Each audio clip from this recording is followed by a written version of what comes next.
Hey world, it's Ben Willie coming back with another video, and I wanted to first send a shout out to all the women that are mothers, not just today, but are mothers every day. So happy Mother's Day, and happy Mother's Day every day.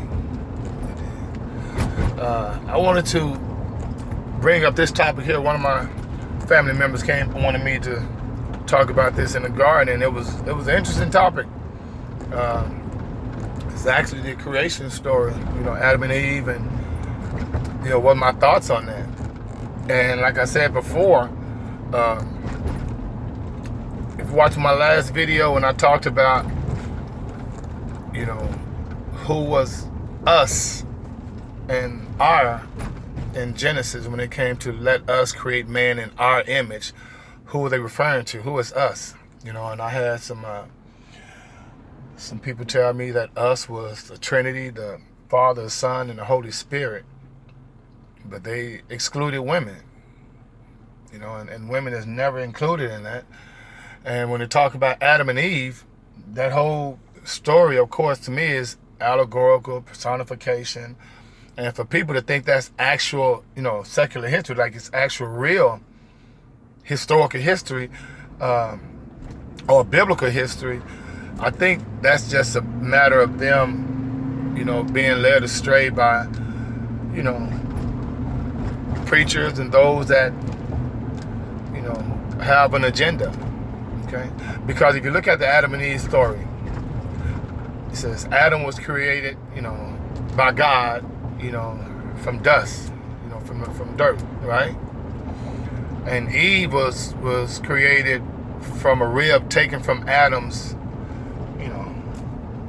abdomen, and or a rib taken from Adam's chest, and Eve was created. But Adam was first, put in a deep sleep. Now that, I question that because that's scientific, that's medical, that's a surgery, that's a procedure. That's anesthesia being used to put him to, why you put him to sleep? You're the Most High, you're the Creator. You have to put him to sleep before you take a rib out, is to imply that there would be pain. And so, that story alone has a lot of ambiguity in it and a lot of misleading information. And so, I understand that when you talk about the story, that it can't be perceived as real, because one, when was the last time you've seen an animal, especially a snake or a serpent, talk and speak? See, I've never seen an animal speak. And who named the tree of knowledge? Who named that tree in the garden? Who gave it that name? And why was it forbidden for them to eat fruit off that tree?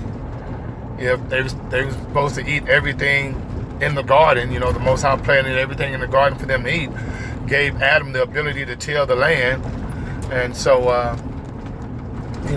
they're supposed to be able to eat everything in the garden. So that's why it's not real history, that it's like it's a metaphor, that it's allegory, it's personification, because you're talking about morality, you're talking about doing what's right and wrong, and who established those rules in the garden, and why would a snake or a serpent have the type of persuasive skills? And where was Adam at the time?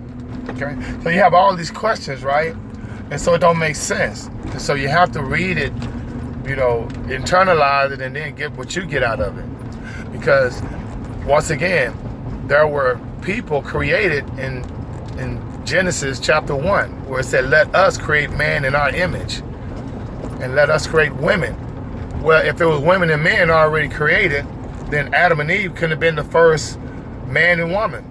And I've heard people say, well, no, those people created by us, in chapter 1, were people that had no soul. And Adam and Eve were the ones that had soul. And that was, I've heard that explanation too. But that alone, why would the Most High, create people without souls and people with souls? That don't make sense, okay? So I wanted you to ponder on that. And then also, too, family, we've been told that in the story of Adam and Eve, they had two sons, Cain and Abel. And that was it, right? And of course, Cain killed Abel. And Cain was banished from the Garden of Eden, and or he was banished. And in turn, he was afraid. What was he afraid of? And, you know, God in the Bible marked Cain so that, you know, no one would mess with him. Well, who were these people that's supposed to mess with him if Adam and Eve were the only ones supposed to be, you know, were the first man and woman created, and they only had Cain and Abel?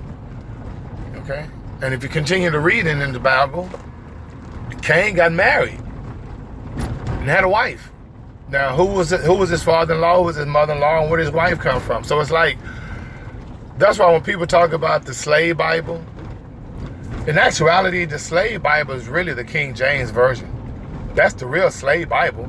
Because look at the stories and look at how people to this day think that the Bible is secular history, think that it's actually, the characters in the Bible actually existed. And that's something that, you know, you have to use your own discretion and use your own judgment and consciousness. Okay? I mean, you know, for you to believe that is crazy. And then look at how women are the ones that, from this story, were the ones that were, you know, had to deal with the most consequences for being in the Garden of Eden and eating an apple. You know? So why would she get punished? You dig?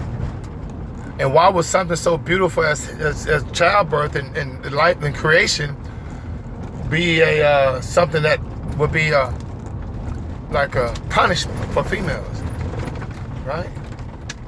And no other species ever in the history of our creation has ever been created without a female. Now, there's been, you know, species created without a male, but never without a female. And so that alone tells you who the Most High is. All right? So, like I said, family, I hope this helps my family member that was asking me about the Adam and Eve story. Like I say, it's there's lessons to be learned in the story. I think it's a misogynistic story, as well as a lot of the content that's in the slave Bible, which I coined King James Version, because that's the real slave Bible. And, you know, I mean, it is what it is, okay? So, hope you enjoyed it. Hope this resonates with you. May the Most High and Saudi bring you joy, family. And in the meantime, between time, may the Most High and Saudi bring you joy. And I'm out at 5,000.